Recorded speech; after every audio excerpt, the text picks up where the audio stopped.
Thank Misty, you. thank you very much indeed, as always, and really delighted to see all of you join us today, and welcome. This topic today is a big deal to me personally, and also extremely important to the University of California at Riverside as we move forward with a lot of environmental dealings and enhancements, such as the Oasis Venture Fund and Innovation Park and so forth, and all of the other efforts. So it's a critical issue for us, and it will continue to be for years to come. So the subject is mitigation of air, water, and soil pollution, and really honored to have three representatives from federal agencies join us. Maggie Dietrich, who is with the Environmental Protection Agency, and Eileen Chant, who is with the Department of Energy, and Rajesh Mehta, who he and I have worked together in the past on several occasions with the National Science Foundation Environment Technologies. And the agenda plan for today is multifold. We're going to have each of the speakers ballpark speak to us for about 15 minutes. And thereafter, there will be about, hopefully, ballpark between 30, maybe 40 minutes, if we're lucky, of Q&A. So I hope that you all came fully prepared with questions that are personally of interest to you. And I also wanted to give you a heads up that we're also going to have a great opportunity to meet with a colleague of mine, Douglas Kohlmeyer, not coal miner, Kohlmeyer, although he might have been a coal miner in his past. You'll have to clarify that, Doug. But anyway, Doug is a valued colleague of us all, and he has a focus on the Southern California Energy Innovation Network. And we asked Doug to come and spend a grand total, completely insufficient time, but about 5 or so minutes to give us an introduction to SCEIN. And I also wanted to give you a heads up that Doug is going to be our featured presenter at next month's August 18 SBIR Talks, where we're going to do a deep dive into the Southern California Energy Innovation Network. So I hope you can join us for that. So this is a topic of air, water, and soil pollution, solid, liquid, gaseous discharge, environmental engineering, trash-free waters, advanced energy technologies, and dealing with greenhouse gas emissions. And I've missed a myriad of other areas as well. So why don't I, for mostly humanitarian reasons, stop yakking away? And I'd like to hand the rein over to you, Doug, if you're good to go, and introduce yourself to us, and tell us a little bit more about the Southern California Energy Innovation Network. I'll hand the baton over to you. Thank you, Martin. Yeah, I look forward to it. Let me share my screen here real quickly and see if we can't get this. That should be, is that in presentation mode that you see? We are. Yep, we're good to go. Okay, so I support two different. It's not in presentation mode. I'm sorry, Doug. I'm sorry, Misty? It's not in presentation mode. How about there? Just take your cursor down to the lower right and to the what looks like a slide screen. You just click on that. There you go. Okay. Sorry, it just shows on my screen. It's still in slideshow. Huh. Okay. How about now? Let's just go with it, Doug. I think we can all see it. Yeah, no worries. All right. Sorry, I don't know why it's not going into a presentation mode. So I have two programs, and I appreciate your time, but I'm going to do a very quick run through. And as you mentioned, next month we'll come to a much more depth presentation. But Southern California Energy Innovation Network, SEIN, is a. Why aren't the slides changing? There they are. It is? Okay. I'm sorry. It's not changing. So this is unfortunately, I can't read it. I'm sorry for this, folks. You're just adding new blank slides, I know, but it should be changing to the next slide, and it's not. I don't know what happened here. Let me try. Oh, I can screens, Doug. I think your presentation is going on a different screen, and we are seeing a different screen. I wonder how I change that. I mean, it should be. So are Well, you? well, we see the third slide now. Is that Okay, where you is want the to be? second- Now it's the second. Yeah. It seems to Okay, be I'm working sorry. now. I apologize for this mix-up. So what SEEN does is it accelerates the commercialization of innovations that are strategically focused to meeting California clean energy goals. And so what do we do? Well, we offer a free incubator program that for clean energy startups that are based in Riverside, San Bernardino, San Diego, and Imperial counties. What we do is we foster the collaboration across private, public, academic landscape to promote clean tech priorities. And who we do it with? Well, we have about 100 local businesses, universities, governments, and nonprofits that collaborate to assist these startups. So are you seeing now the California regulatory framework slide? Yes, terrific. Okay. Yeah, it's moving well now. Okay. We do this to support the California regulations to reduce greenhouse gases, for clean transportation of zero emissions and EVs, for energy storage and energy savings at home, presumably to assist the ratepayers. So this program is supported by the California Energy Commission. For the last 5 years, they've committed $60 million, and it just was renewed for the next 5 years this month. The Energy Innovation Network is kind of broadly defined. We look at renewable energy, clean transportation, energy storage, energy efficiency, smart grids, and energy services. Who is eligible? Well, startups, they must have a business in California. They must have some kind of business presence in the 4 counties we cover. They must have some kind of breakthrough electronic energy technology. We assist startups from early concept to early commercialization. And as I said, ultimately, they must benefit electric ratepayers. The services that the accelerator provides, well, there's a number of them, but the most important, of course, are industry connections, pilot project opportunities, mentoring, access to capital, and help with IP. So in San Diego, they've been doing this for the last 5 years and have had some pretty significant results. They've raised over $162 million in funding for the startups. They've created over 320 full-time equivalent jobs.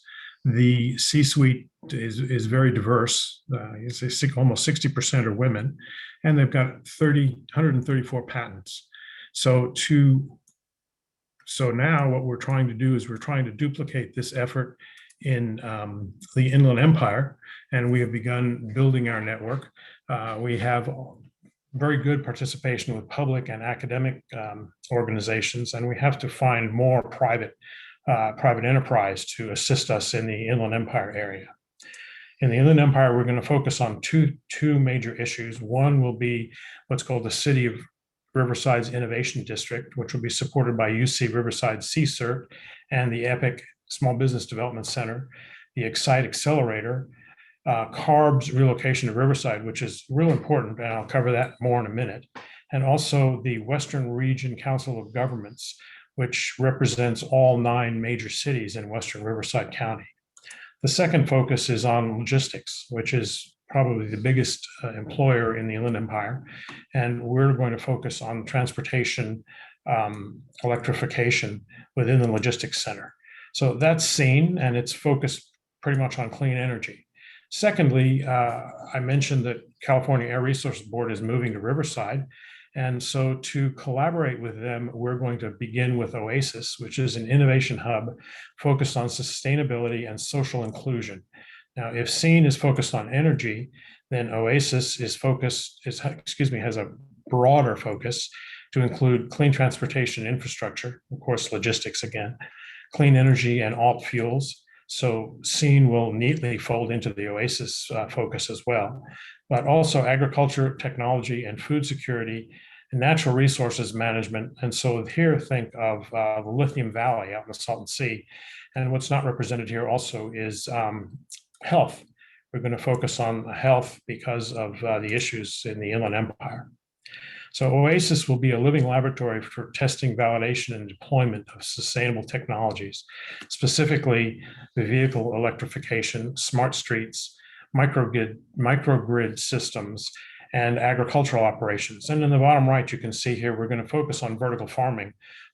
We can produce a lot of produce with 90% less water, which in the Inland Empire would be a huge issue. So OASIS will be a hands-on with the entrepreneurial support all the way from the inventions of the technology to market validation, customer validation, and then commercialization. And as you can see in the bottom right, we will offer seed and Series A capital to these startups to assist them. And our goal will be to seed 75 startup opportunities in the next 5 years. So with that, thank you, Martin, for allowing me. I apologize for the technical issues. As I said, in August 18th, I think we'll go into a much deeper look at these two programs. Doug, thank you very much indeed. And don't worry about the technical issues. If you want expert advice on how to really create a train wreck, please feel free to reach out to me and I'll show you how that's done. So All right. actually, yeah, it's amazing after 15 or 16 months of Zoom, we all, including yours truly especially, may have those types of things, but much appreciated. I wanted to give everybody again a heads up. If you would like to reach out to Doug, just please reach out to us. But on the 18th of August, Doug will be doing a much deeper dive and he will not have to rush through everything that he presented with you today. So very much looking forward to that. So thanks again, Doug, very much. Glad you could join us today. So I'd like to flip over to our guests today from the EPA, DOE, and the National Science Foundation. And what I did in terms of an order is I just simply threw the bones against the wall to come up with some idea of who starts first. And so what I'd like to propose is each of our speakers presents for ballpark on or about 15 minutes, and we'll hold our comments and questions until thereafter. And then we'll look forward to your questions. And Misty and I will keep tabs on chat. And on the other hand, if you would like to just simply jump in, raise your hand. I'll give you a shout out and then ask your question, and we'll see how that works out. So I'm pretty sure we're not going to hear any crickets chirping during this presentation. So let's start off with the Environmental Protection Agency. Maggie, are you good to go to introduce yourself and Yep, talk about your initiatives and interests and so forth? Yep, I'm pulling up my slides right now. Give me 1 second. Terrific.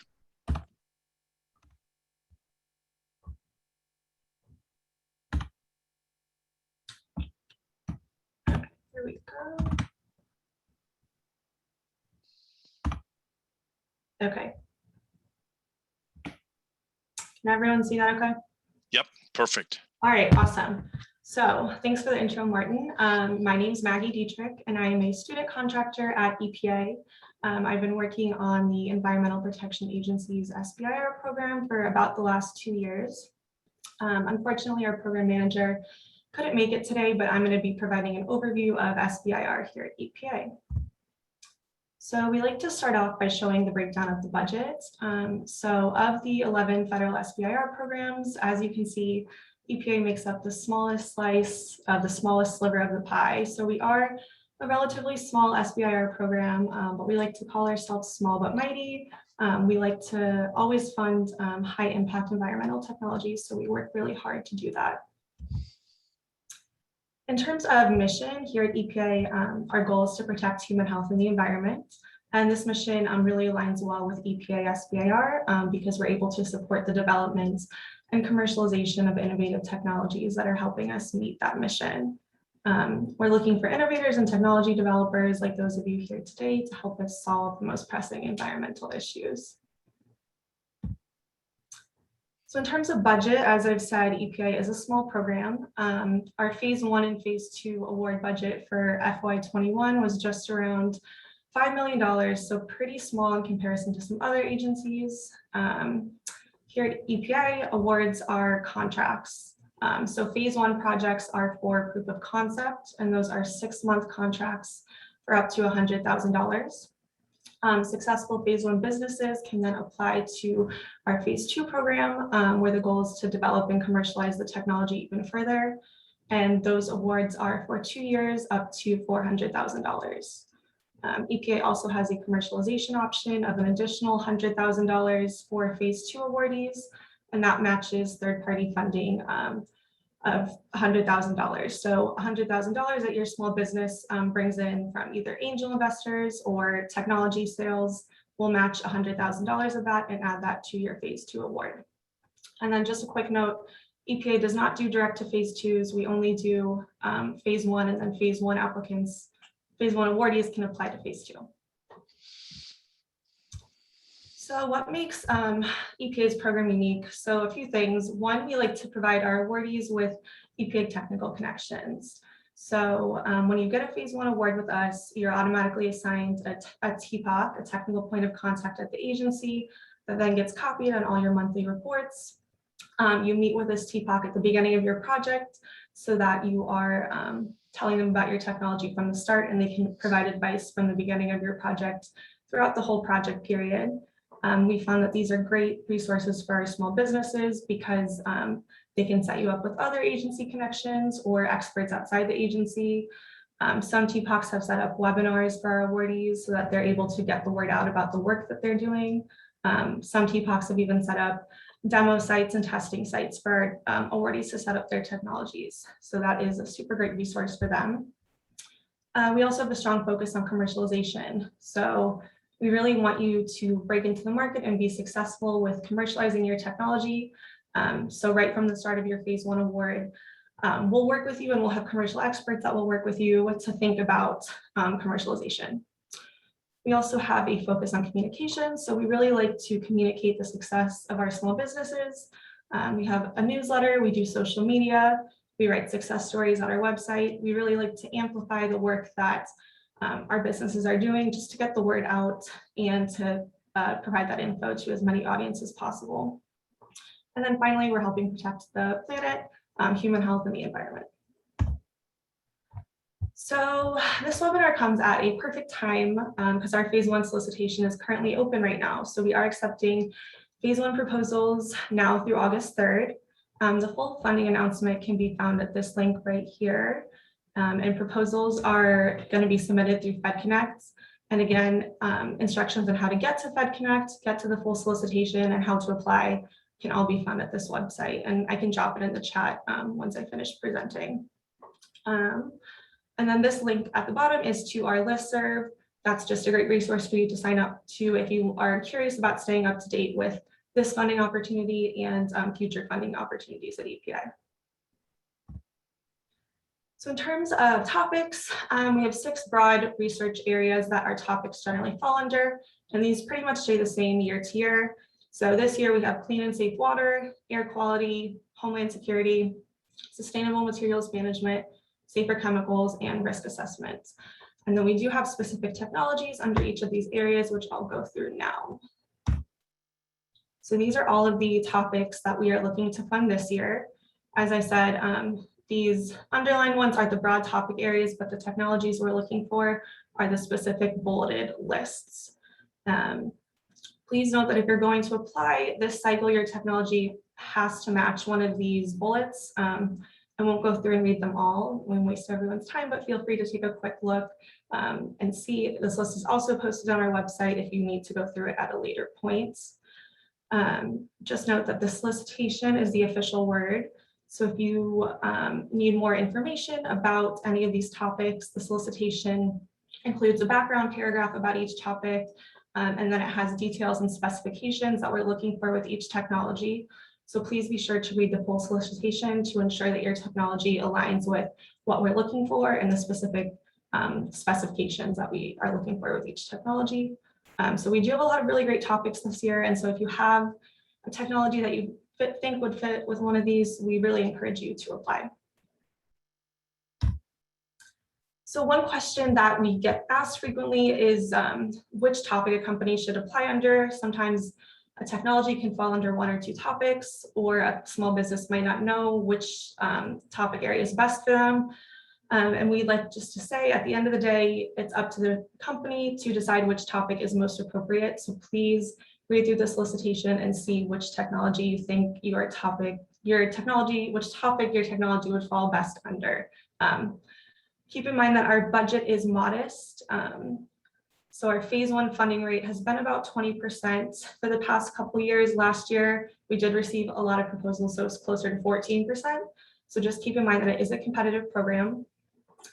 All proposals must be responsive to topics. So again, make sure that you're meeting the specifications of the specific bulleted list and read through the solicitation to ensure that your technology is responsive to the topic. Our program manager can provide some general advice on your technology, but since the solicitation is open right now, we're unable to provide detailed feedback. If you do have any questions related to your technology and this funding announcement, please email us and we'll do our best to respond to the fullest extent possible. Our emails are at the end of this presentation, so you can grab those at the end if you're interested in reaching out. And then quickly, this is our anticipated schedule. So obviously the solicitation is open now through August 3rd. We anticipate that these awards are going to start in December of this year. And then the following phase 2 solicitation will open at the end of the phase 1 projects and close 45 days later. And then we anticipate that those phase 2 awards will start in November of next year. In terms of proposal evaluation, all responsive proposals go through 2 simultaneous reviews at EPA. So one is a commercial review, and this is done by external commercialization experts who score your proposals based on commercial strength. The second review is an EPA internal review, and your proposal is reviewed by EPA technical experts who score your proposal based on technical strength and relevance to the topic. And then awards are made based on these review scores. So obviously, the higher your score, the greater the chance that you'll be funded. Quick overview of the review criteria that our reviewers are using. So commercial review, we're looking at innovation and intellectual property, the market opportunity of your technology, your company and team as it relates to commercialization, and then your overall commercialization approach. For the internal review, we're looking at some technical criteria. So your technical approach, and then the technical strength of your company and team. And then relevancy, we want to see the impact that your technology is going to have and your relevance to the topic. Again, I'll just note that the solicitation is the official word. So please read the solicitation and to see the full in-depth breakdown of the proposal review process and the review criteria. The criteria listed in the solicitation are what your proposal review will be based on. So please be sure to read that carefully to ensure that you are receiving a high score. And since EPA is a smaller program, we obviously can't fund all the environmental technologies we would like to, but because of this, we do like to do a quick plug for other agencies that have SBIR programs and are funding environmental technologies. So a few of those are listed here, and we'll hear from some later today: NSF, NIH, DOE, USDA, and NOAA. So if your technology doesn't fit into our research topics this year, please look into some of these other agencies if you're still interested in SBIR funding. Some key takeaway messages. If you're interested in applying to this year's phase 1 cycle, just make sure that your technology is meeting the specified topic area. Read the solicitation carefully to see what specifications we're looking for and ensure that your proposal is meeting all the review criteria. Start your registrations early. There are a lot of registrations required for small businesses to receive SBIR funding. So make sure that those are all squared away and not lapsed so that you're eligible and can receive your funding in a timely manner. Make sure your proposal is strong and readable. While we want a really technically strong proposal, we also like to be able to know what kind of overall impact your technology is having. So be sure to include something about the impact your technology will have. And finally, don't wait till the last minute to submit your proposal. Unfortunately, if your proposal is even a minute or two late, we're not able to accept it, and we really don't want anyone's hard work to go to waste. So please be sure to submit before the deadline. And then we always just like to say thank you so much for all the hard work everyone is doing to help us protect the planet. And we have 2 quick success stories to highlight the kind of work that we funded at EPA in the past and what our companies are working on right now. So this is ASAT Inc. They are a small business out of Oregon, and they received phase 1 and phase 2 awards with us a couple years ago. They used this funding to develop the ASAT integrated stove, which is a clean burning biomass stove that's used for heating, cooking, and electricity generation. And because of their SBIR award, they were able to actually fund or form a partnership with the Bill Gates funded Global Good organization. And as a result, they've been able to send samples of their technology across the world. And they've had a great deal of success internationally. Their products are found in over 30 countries, including Nigeria and Kenya, and they now have showrooms in China. And fun fact about ASAT is that they received a 2020 Tibbetts Award from SBA last year, which recognizes their success and excellence in the program. We have an in-depth success story about ASAT on our website, so if you're interested in reading more about their work, feel free to check out our website. And then our last success story is Green Technologies. They are a small business out of Jacksonville, Florida. They also received phase 1 and phase 2 funding with us a few years ago to develop an innovative nutrient recovery process that recovers nutrients from wastewater and turns them into slow release organic fertilizers. This fertilizer is sold across the country and internationally, and it's used by over 100 golf courses in Florida right now. They've also recently been expanding their company, so they're doing some great commercialization work at the moment. And then here's our last slide, contact information for me, and then April Richards is our program manager, so feel free to email us if you have any specific technology questions or questions related to our phase 1 funding opportunity. We have a link to our website, our listserv, our program overview, and then obviously SBA's website. So that's it for EPA. Martin, I'll pass it back over to you. Maggie, thank you very much indeed.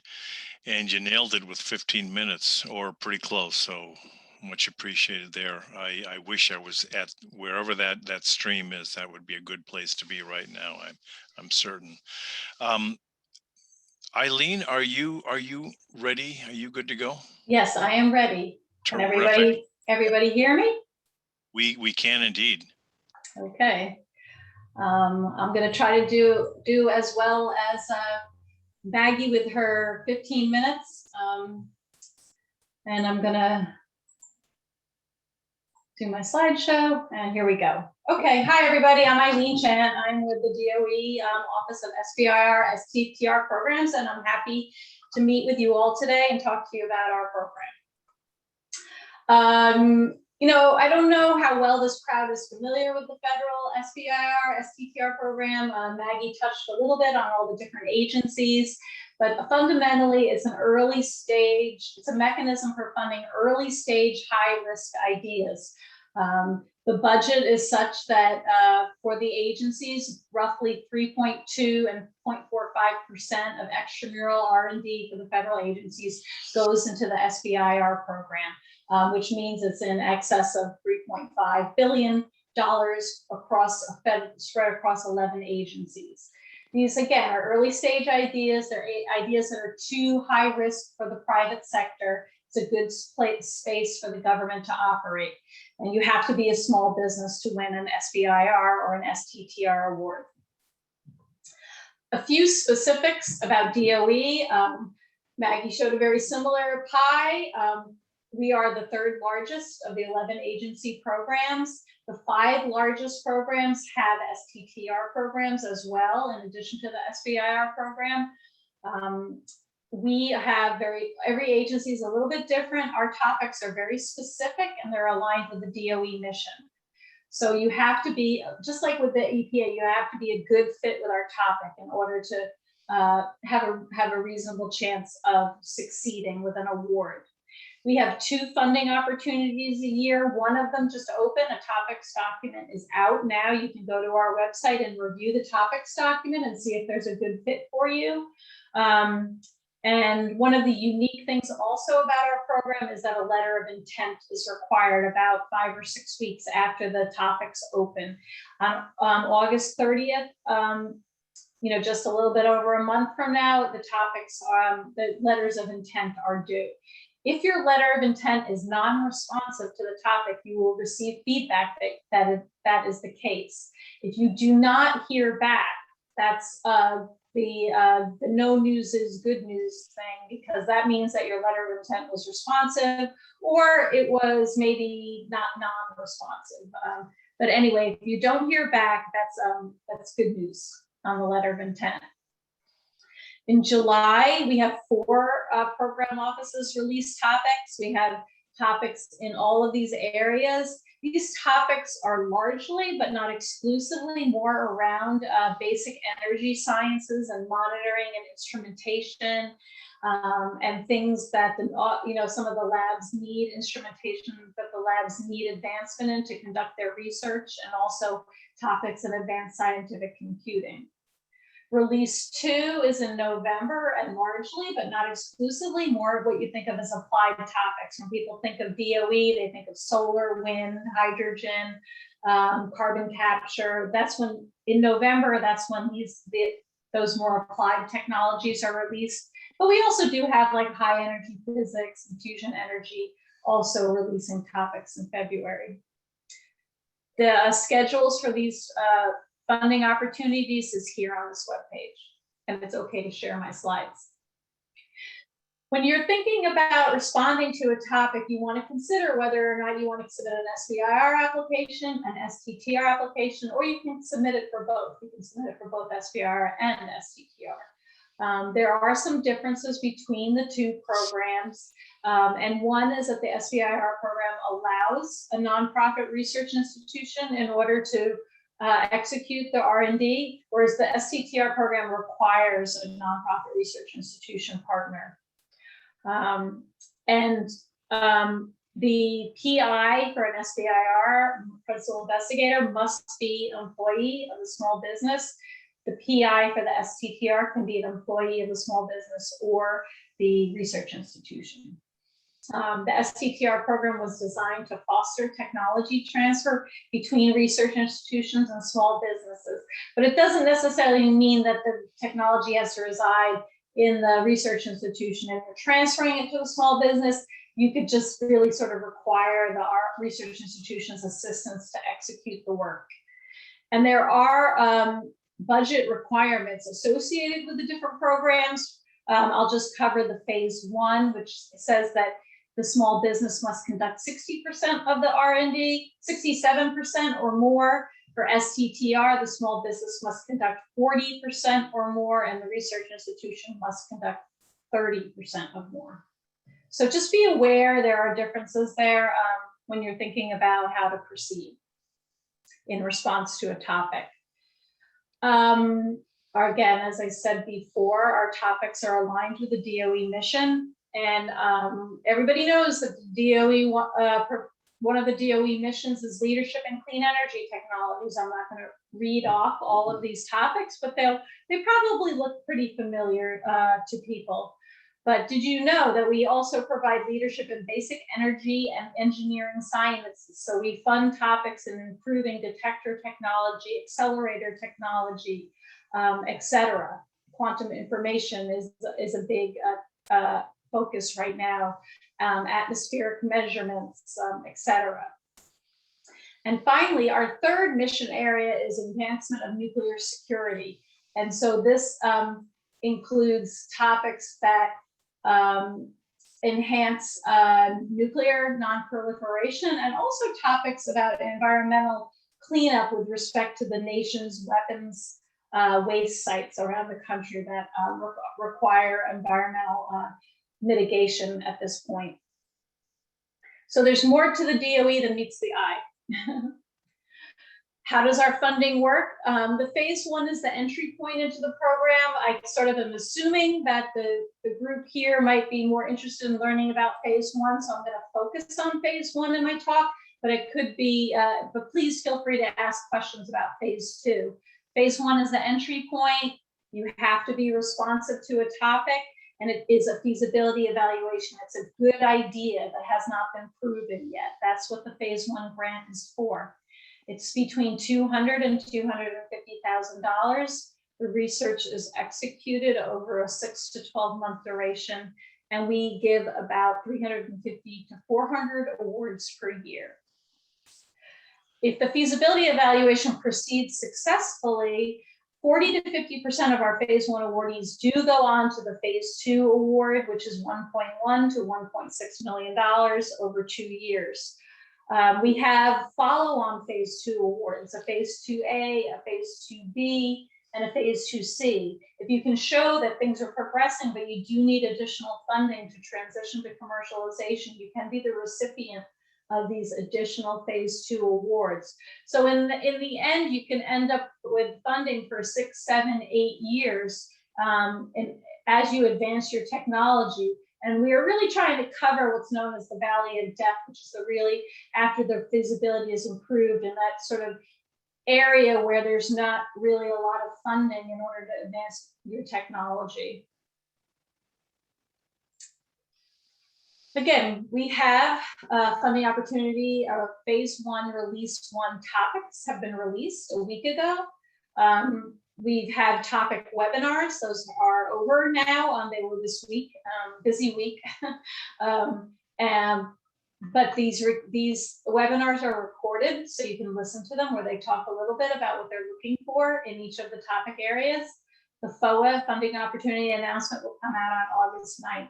If you are interested in following the solicitation, please get on our mailing list by going to our homepage and signing up, and you will receive announcements about upcoming webinars. Release 2 will open on November 8th. If you are interested in a DOE SBIR grant, go on the webpage, review this document. On November 8th, go on our funding opportunities webpage, review the topics document, see if there is something in there for you.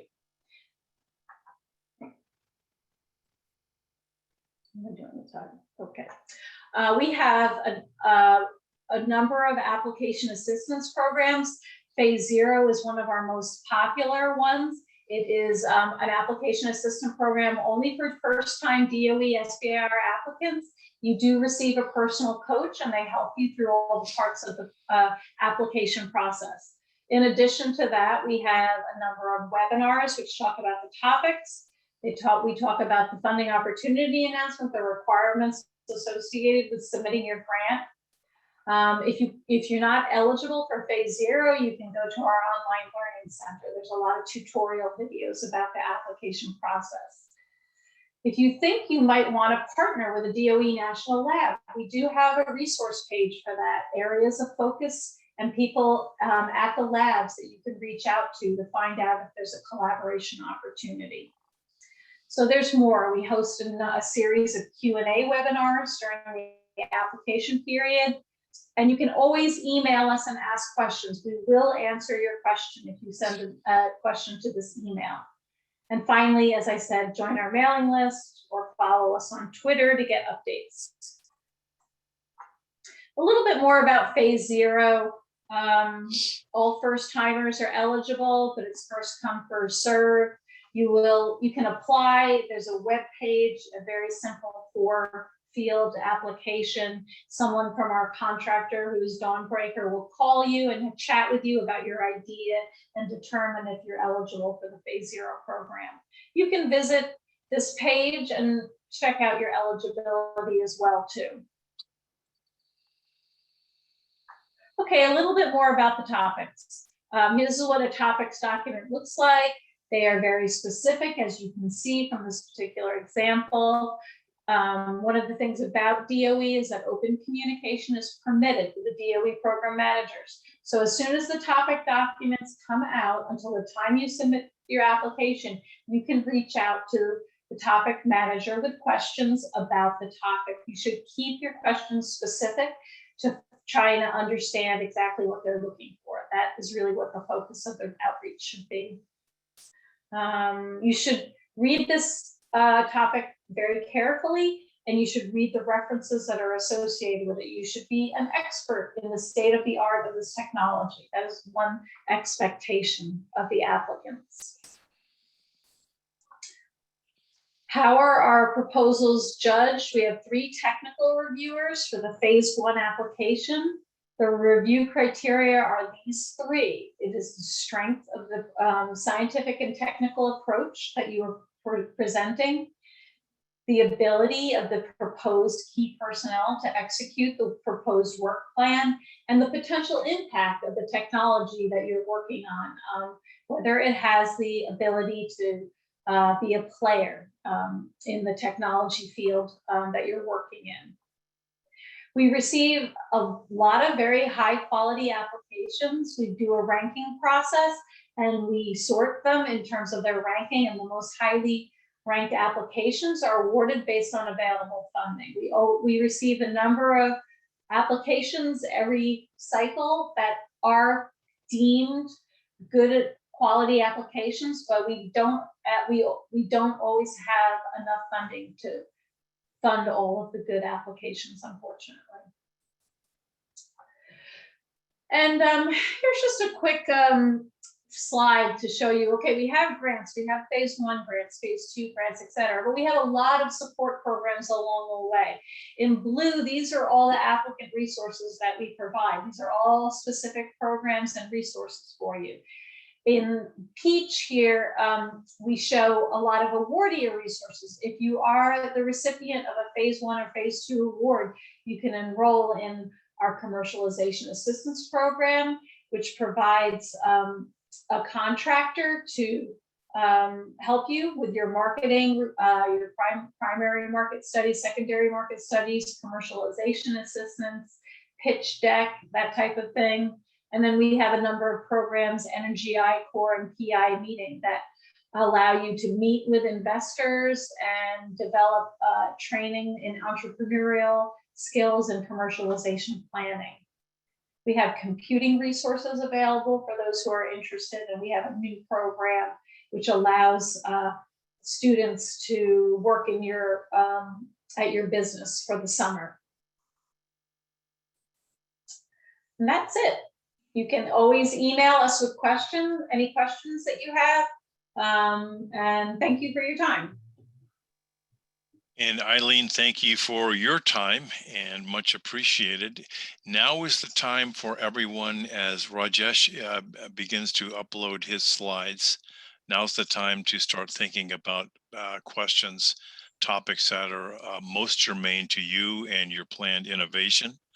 So again, we'll do it by way of chat and also by way of raising your hand. So get ready for that. So Rajesh, if you are ready, we are as well. Looking forward to it.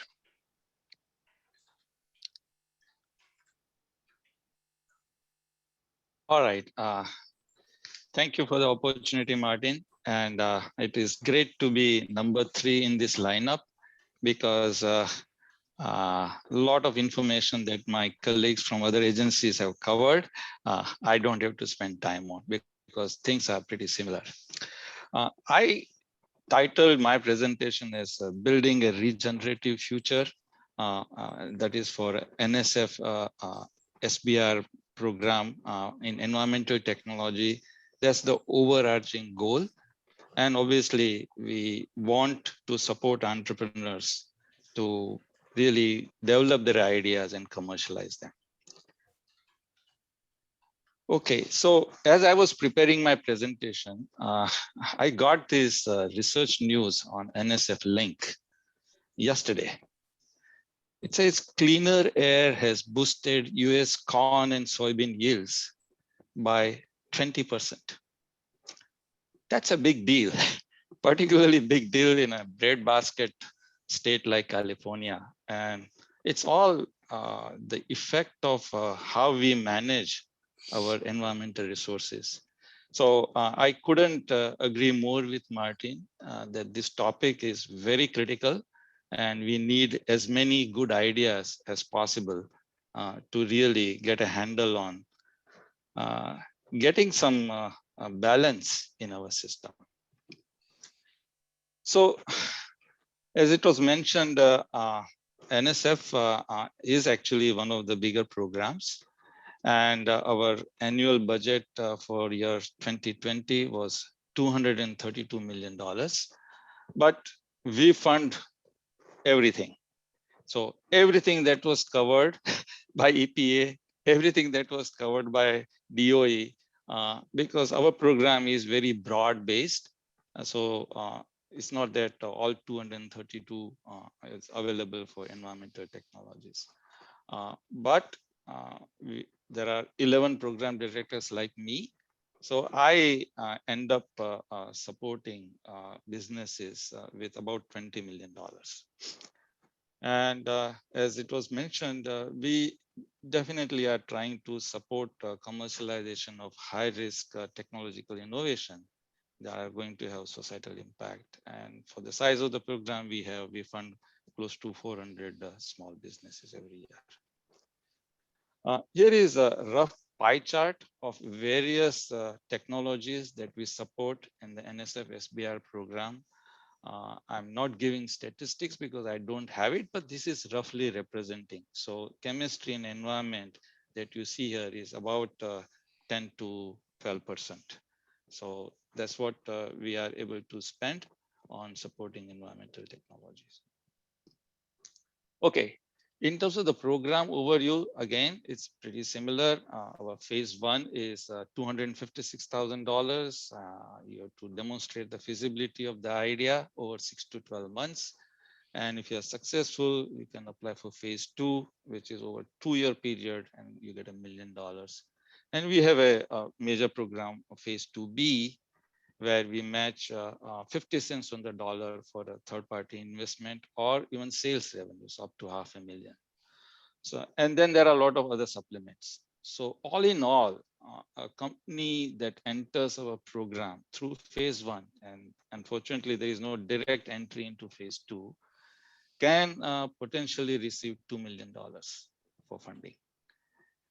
And we have found over the years that funding startup is really good business. So we actually do make our policies, the way we operate, we are very startup friendly. And just like DOE, we also have a system in which you have to first submit a project pitch.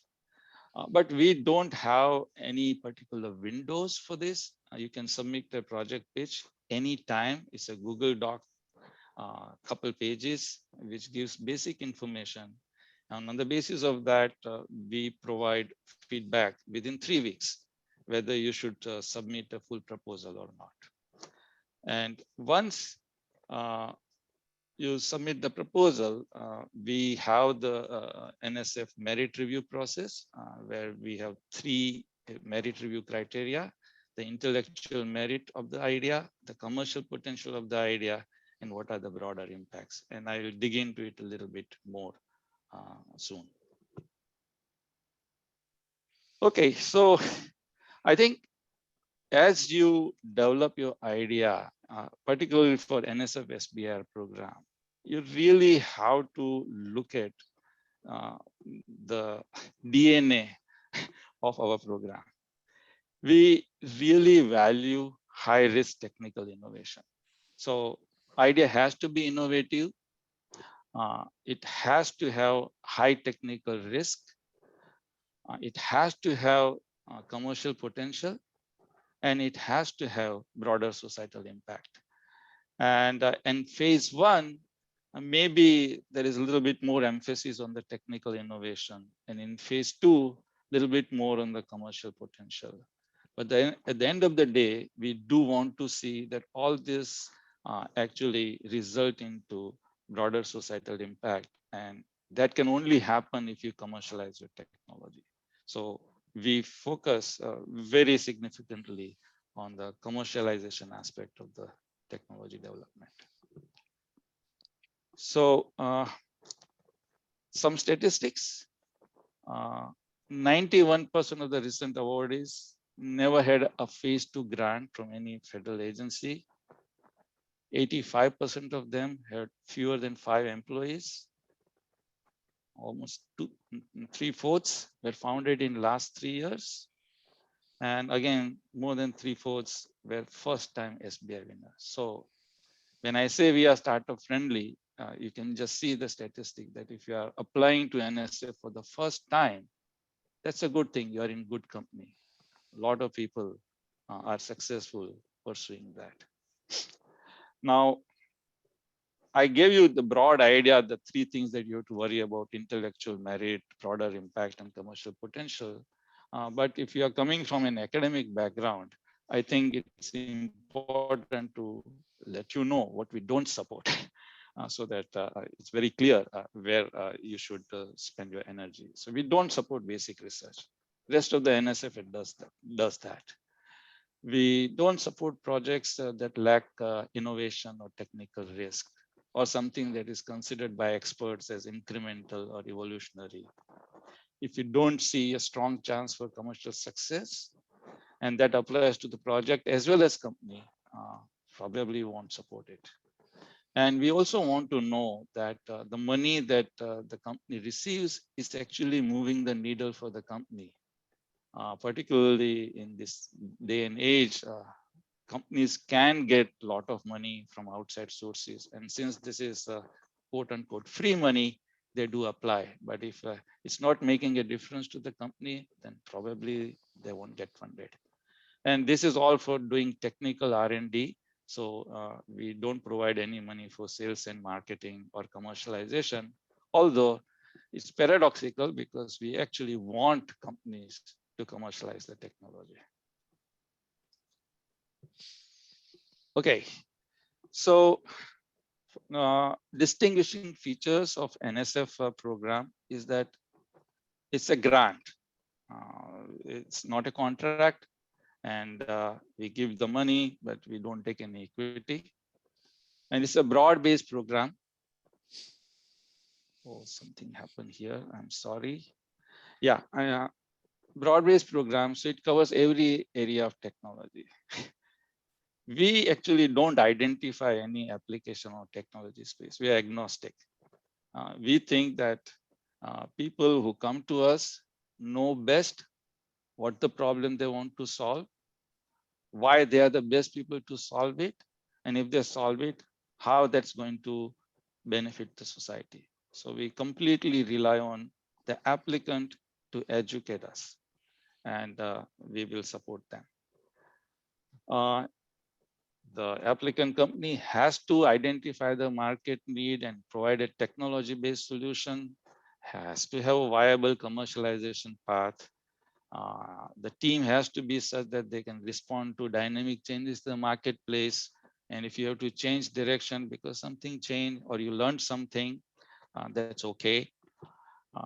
Unlike all the mission-oriented agencies, NSF is never going to buy anything from you. So the only goal that our program has is commercial success of the companies that are applying to us and them making a difference to the society. So as it was mentioned, sometimes your idea may fit a number of topics. I would say just make a call on that, particularly if the idea has a technology that has the highest level of risk and a topic aligns with that, that's a good starting point. But we routinely change the proposal and give it to the program director who might be able to best placed to review the proposal. So we don't penalize anybody for submitting to the wrong topic. We internally try to find the best place for the proposal to be reviewed. Okay, so I'm going to give you a few quick examples. So this is an example of a company called Contech. What they did is actually came up with a way to bind hydrogen to a carrier. So the carrier is almost like gasoline, liquid phase, and then it can be heated in a coil with catalyst and some heat, and it will release hydrogen again, and you can recycle the carrier back. So this is basically a way in which you can use existing infrastructure to actually kickstart the hydrogen economy. It has passed phase 1, and I think they are making good progress. Another example is clear flame engine. They have recognized that heavy duty vehicles, it will take a while for them to be electrified. So they have come up with a modification of the engine so that you can use less carbon intensive fuels. So here is an example. They used a Cummins engine, 15-liter engine, and it's able to produce the same performance as a diesel engine. So it's a diesel engine with some modification. Now they're able to use ethanol. It's really getting a lot of attention from the industry. And here is an example. This is hen nozzles. Again, an entrepreneur from California wanted to do something about wildfires and looked into it and found that the fire hoses, the nozzles have not changed for decades. So has done some good engineering analysis and come up with 3D printed nozzles, and now is making metal nozzles, and has worked with Cal Fire, and there is a lot of excitement that it has a much better fire suppression capability than the nozzles that they are using. And one more, as I mentioned in my title, that we really been looking at not only sustainable environment, but regenerative. So here is an example, this company, Earthshot Labs, they are actually trying to map the whole planet and really find out where are the areas in which people can plant trees, and really have the AI and data science folded into it to help landowners of all types to be sensitive to the opportunity to contribute to plant more trees and actually be financially better off doing that. And they have some very aggressive goals for doing that. And one last example is again a California company. They have designed a unique kind of pipe that they bury deep into the soil between the rows of fruit trees. And that is able to actually reduce the water consumption compared to drip irrigation by more than 50%.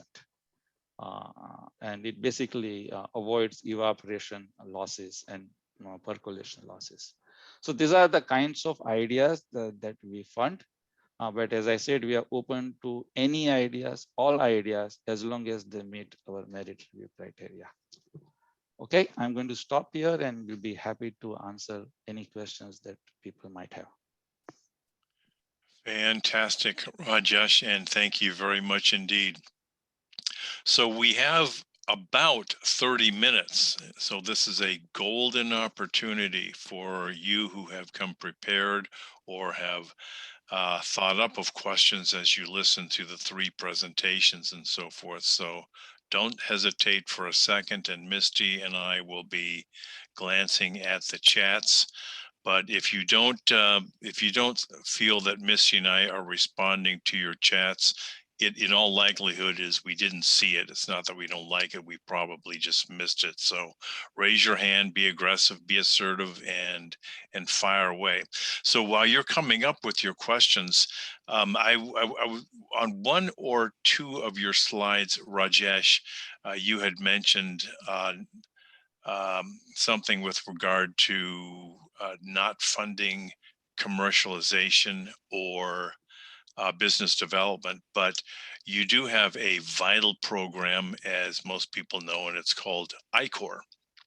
Yes. And I wondered if maybe you might be able to, for those of us who may still not be familiar with I-Corps, maybe in just a couple of sentences, how does I-Corps programs, and there are other agencies, by the way, who also have their own versions or iterations of I-Corps, how I-Corps fits in to SBIR and whether it helps or is neutral to our chances of winning an SBIR grant. That's a great question, Martin, and thanks for asking that. I-Corps program was really designed to help folks who had an idea, but that idea was not being worked on to find out whether anybody cares. What is the value of that idea? So I-Core program is really designed for entrepreneurs and technical leads and an industry advisors team of 3, and they actually go out and talk to potential customers without telling them anything about the technology, try to learn about what are the problems they are facing. And if they see that the problems that are dominant in the marketplace could be solved with the technology that they are developing, then that's an indication that they might be able to move forward with it. And so if anybody has gone through I-Core program, they are far better placed to write a good SBIR proposal because they have the market insight, first-hand insight about whether there is a need to be fulfilled in the marketplace. However, people do go through I-Core program, and not everybody who has gone through I-Core program, in my experience, come up with terrific proposals, because you still have to assimilate that information and then translate that into a viable commercialization plan. So I-Core is definitely helpful, but you need to work with the information and develop a stronger SBIR proposal. That's terrific.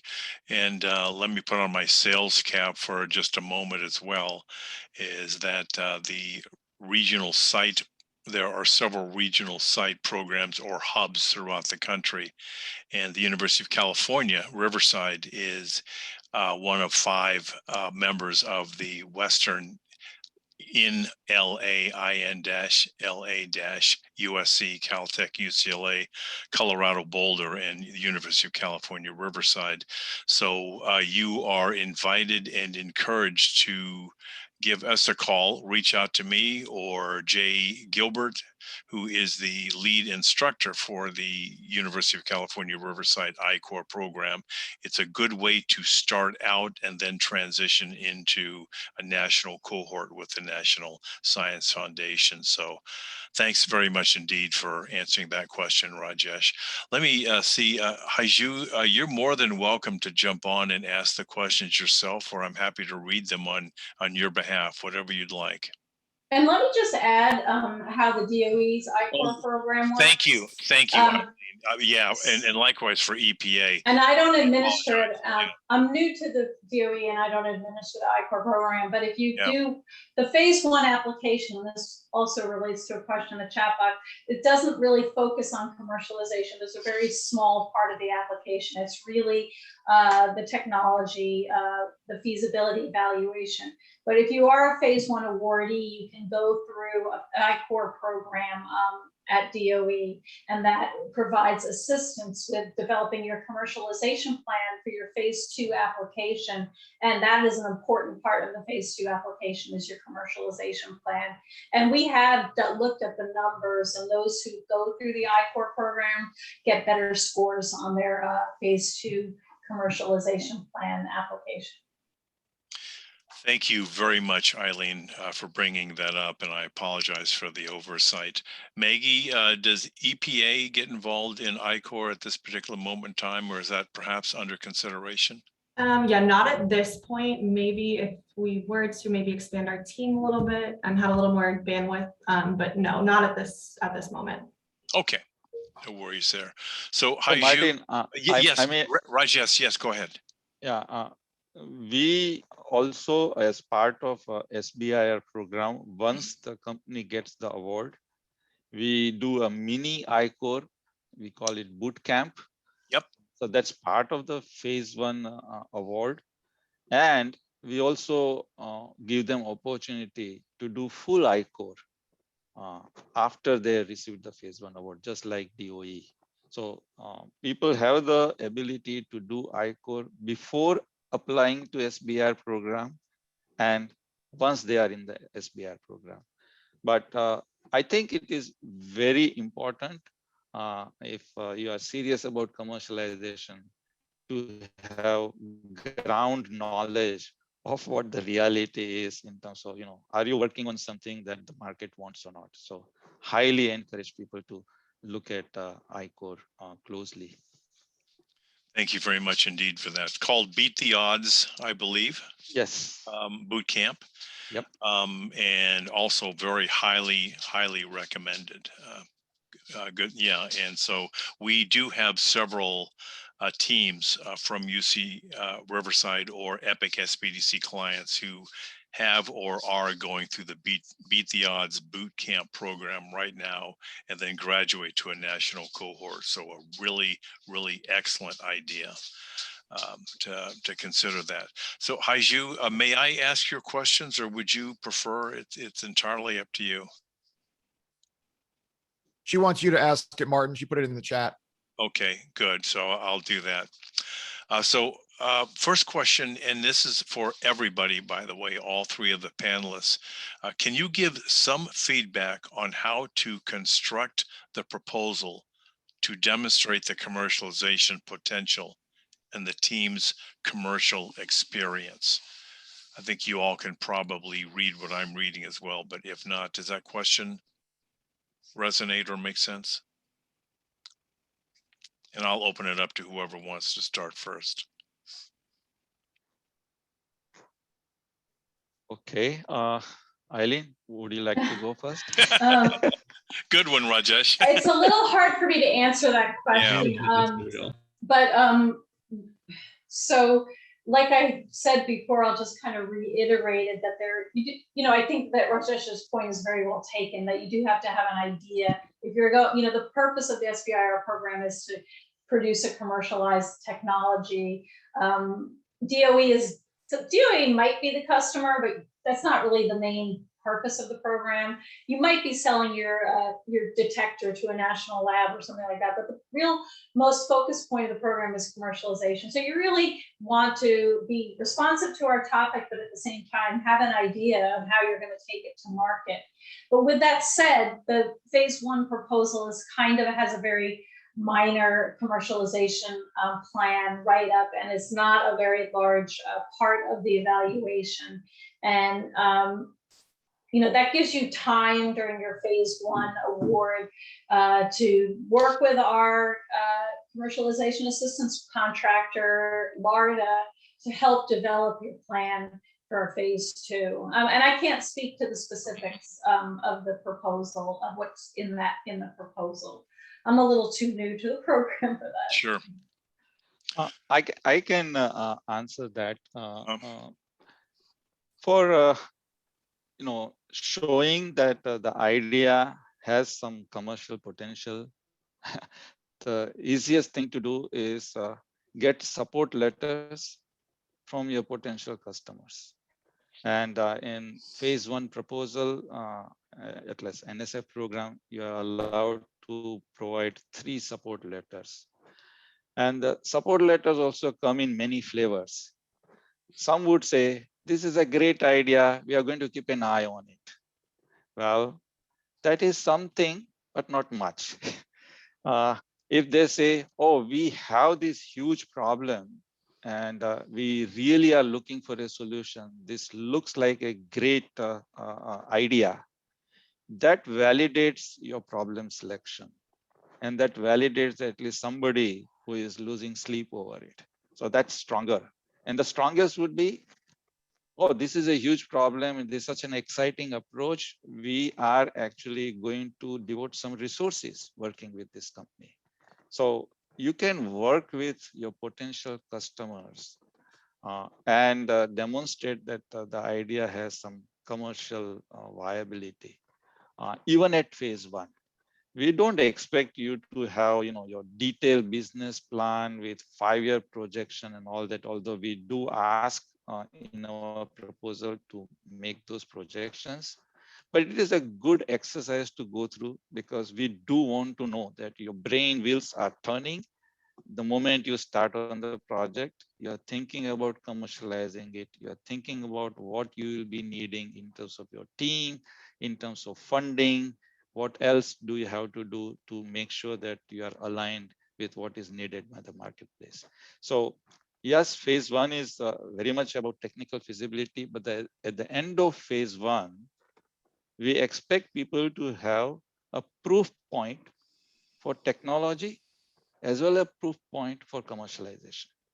And so I hope this kind of gives you a sense of what is expected, at least for NSF. Thanks to both of you for those answers. And I personally cannot underscore enough how vital and how critical those letters of endorsements are. Anyone who works with us, us being EPIC SBDC entrepreneurs and residents and mentors and so forth, who, by the way, I should tout this, is that an excellent way to come up with a solid commercialization plan or generate a workable, saleable business model.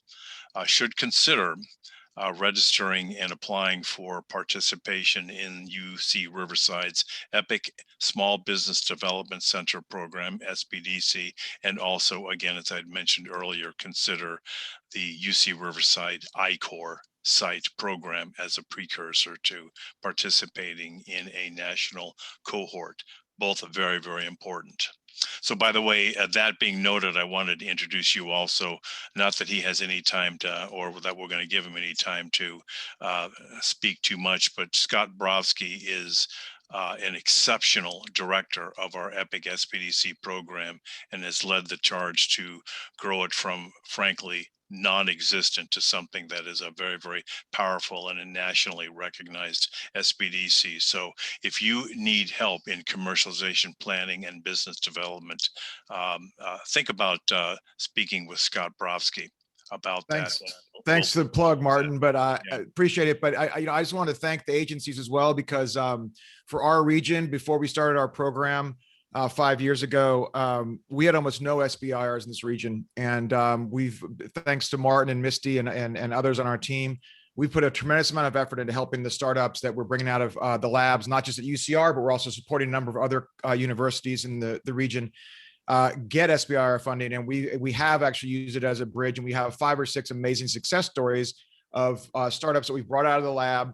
We've helped find executive talent for, they've gotten SBIR funding, and now I've just helped them raise their first seed funding, venture capital seed funding, for first institutional funding. So this program does work. These programs do work. And if you're an entrepreneur, check it out. I actually had one quick question that's come in from a few of our startups that we mentor that are going to watch this later. So I just want to ask the question quickly, if I could, of Eileen and Maggie.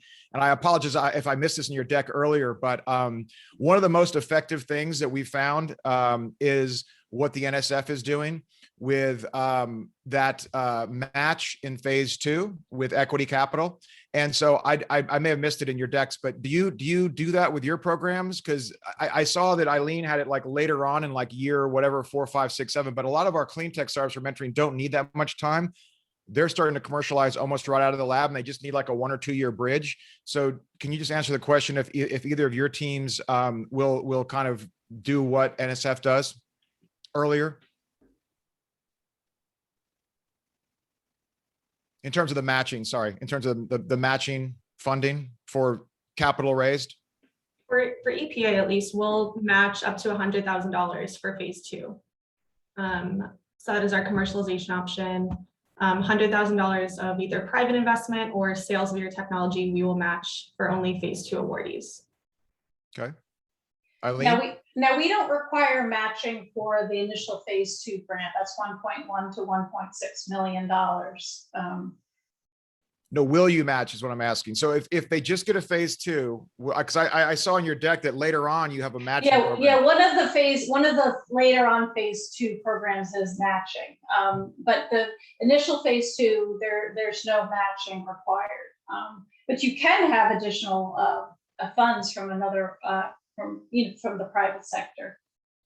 Okay, if we can give some feedback to your programs, I would recommend talking to your teams about having that as an option, because again, that's something that is extremely helpful and effective that the NSF is doing. Just a little feedback from the community for you there, because we mentor Okay.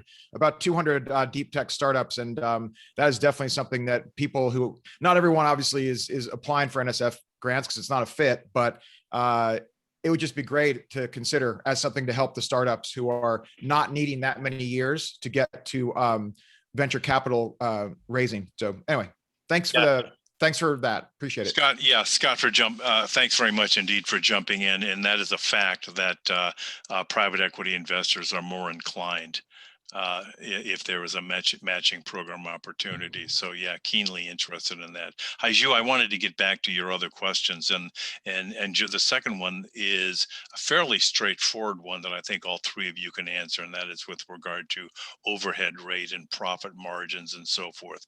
Amazingly enough, which is mind-boggling, I've had several clients at our SBDC wonder if it improves their chances to getting awarded if they don't budget for a profit margin. I already know what your answers are going to be there. But anyway, if you wouldn't mind spending just a few moments helping us understand allowable overhead rates and a profit margin in a proposal budgets for each of your agencies. I know there may be modest distinguishing characteristics for each of you. Okay, maybe I'll go first. Sure. So for NSF, if the overhead is under 50% of wages and salaries, it is called safe rate. If it is more than that, then you have to provide a proposal for the indirect rate, and it could be evaluated by our accounting department.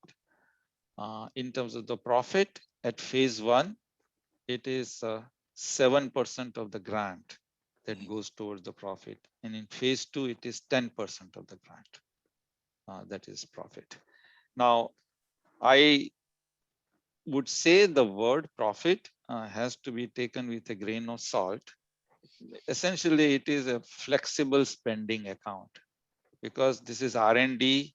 Although companies have planned very carefully where the expenditures are going to be, invariably there are new things that happen, and that's where you dip into that particular fund and buy and those products or services. So I would just say it's a flexible spending account rather than profit.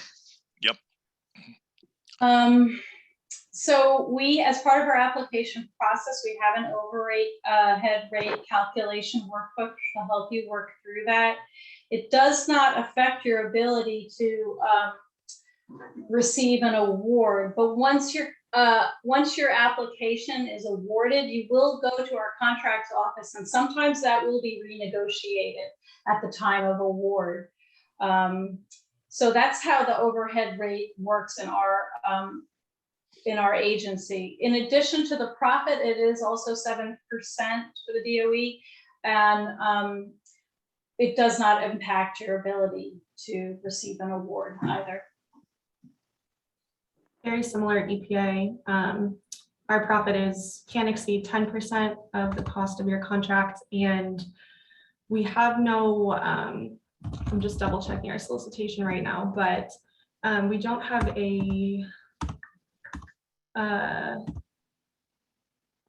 specific amount that you can do, but it needs to be something that is reasonable. And again, our contracts office will look over it and might make changes if necessary. Yep. So the value of the 7% margin that we all have been discussing can go to the expenditures that may not be covered by phase 1 awards. One of them may be prospectively the payments for IP, patents, and so forth. Is that yay or nay? Yes.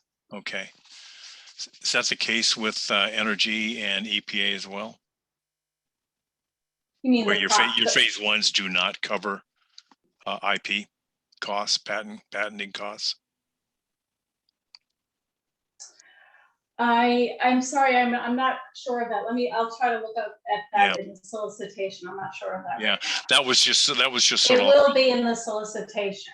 Yeah, it will. Typically, it is not. So the Mhm. point that I was really trying to make is that 7% margin is a good way to pay for IP patent development and so forth, which is not part of the phase 1 award for your research and development. So for those of you who are thinking, and I think everyone answered it eloquently enough, that forgetting about your 7% profit margin does not improve your chances of getting award. So take it. It's very important to all the agencies that you keep the lights on and be viable. So take the 7%. Don't do 6.9%. Take the 7% and enjoy it.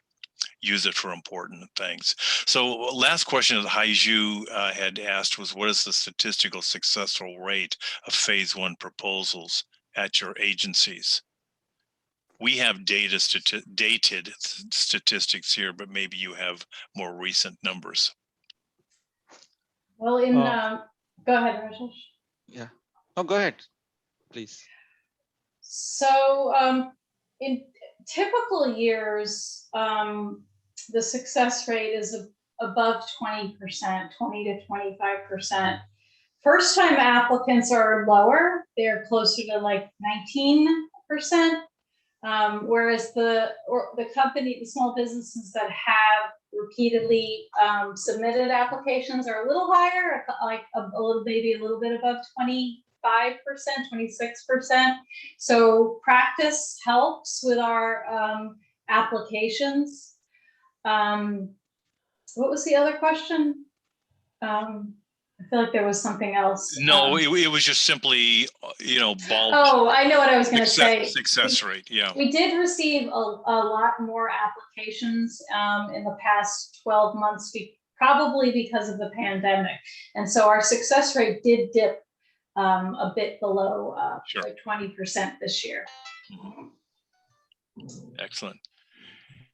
Any numbers from EPA, Maggie?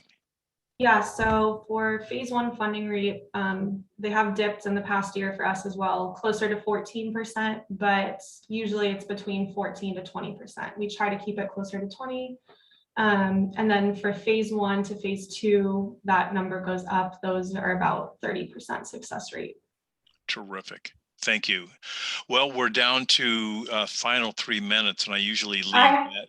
I apologize. I have to go. I have a 4 o'clock meeting. So thank you, everyone. I put my email in the chat, so please reach out to me if you have any questions. If I didn't answer adequately something, send me an email. Perfect. Eileen, thanks for joining us. Very much appreciated. So we do have we're just down to a couple of 2 or 3 minutes. So I'll open it up to both you, Rajesh, and Maggie. Do you have any tips or words of wisdom that many of our first timers may benefit from? Any advice? So I will just say for NSF, we are operating at least conceptually in a continuous mode, although practically it means every 3 months. But if you have an idea, you don't have to wait for any time. You can submit the project pitch anytime you want. And once you are invited, that invitation is valid for 1 year. And you can submit whenever proposal is ready. And we try to accommodate all the proposals as they arrive and try to give a rapid response. I saw one question, how long does it take for phase 1 once the proposal is submitted? Our goal historically has been 6 months. And with this continuous processing, we are hoping that we can reduce it. But last year's flux of the proposals has really tested our system. So I can't give a good number. I would say goal is 6 months. It may be longer for some, it may be shorter for some. Excellent. Rajesh, Maggie, and Eileen, who has left us, and Doug, we very, very much appreciate the time that you've given us. It's an honor and a privilege to have you join us, and we very, very much appreciate it. Anybody who has questions that we were unable to answer, we have your questions either in chat, or if you do want to follow up with either Misty or yours truly, don't hesitate, send it out, and we will indeed forward it to Maggie or Eileen or Rajesh, or they have provided you with their contact information, so you don't need to worry about us. So think seriously about your interests in applying for proposals, submitting proposals, and applying for grants that address this particular topic. Heavy duty interest on the part of the University of California, Riverside. Come see us again in August, where Doug Kohlmeyer is going to be doing a much, much deeper dive into energy innovation and so forth. So, Misty, I will hand the baton over to you for you to turn the lights off. And thank you, everybody, for joining us today. Thank you all. It's indeed a pleasure. And thank you, Maggie, again. And thank you, Rajesh. Okay. Great honor to have you. Much appreciated. Thank you. Okay. Thank you, Bye-bye. everyone. And just letting everyone know we're recording the session. It'll be up on our YouTube channel later this week. All of you that are registered, I'll send you an email with the link. And some of the slides have been provided to us. I will also email those to the attendees. So thank you all for joining us, and we'll see you next month on our SBIR Talk series. Be safe, everybody. Take care. Bye-bye.